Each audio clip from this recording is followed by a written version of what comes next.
আগতে আপুনি ইয়াৰে চাৰিওফালৰ পৰিৱেশটো চাই লওকচোন। মই এই ফটো এইখন যে দেখাই আছোঁ, এইখন ফটো আপোনাৰ ভৰলুৰ দুয়োপাৰৰ ফটো। মই ক'ব খুজিছোঁ যে বৰ্তমান যিদৰে এনেকৈ ভৰলুখন আপোনাৰ চাৰিওফালে জাবৰ জোঁথৰ পেলাই ভৰাই পেলাইছে, এইবোৰে গৈ আপোনাৰ জলাশয়, বিল, নাদত সোমাই গোটেই মহানগৰতে হওক বা বেলেগ বেলেগ ঠাইতে বানপানীৰ সমস্যা হয়। সেই বানপানীৰ সমস্যাটো অকল সমস্যা নহয়, ইয়াৰ ফলত আপোনাৰ মাটি, পানী, বায়ু সকলো বিশুদ্ধ হয়।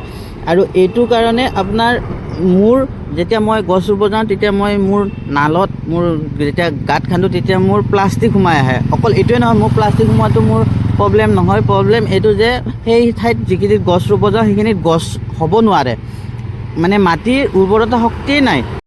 সেয়েহে মই ভাবোঁ যে এই জাবৰ জোঁথৰখিনি নিৰ্দিষ্ট এটা স্থানত পেলাই কেনে এই পৃথিৱী আৰু আপোনাৰ পৰিৱেশৰ ওপৰত এটা সজাগ আৰু সচেতন নাগৰিক হওক। সেয়েহে মই ভাবোঁ য'তে ত'তে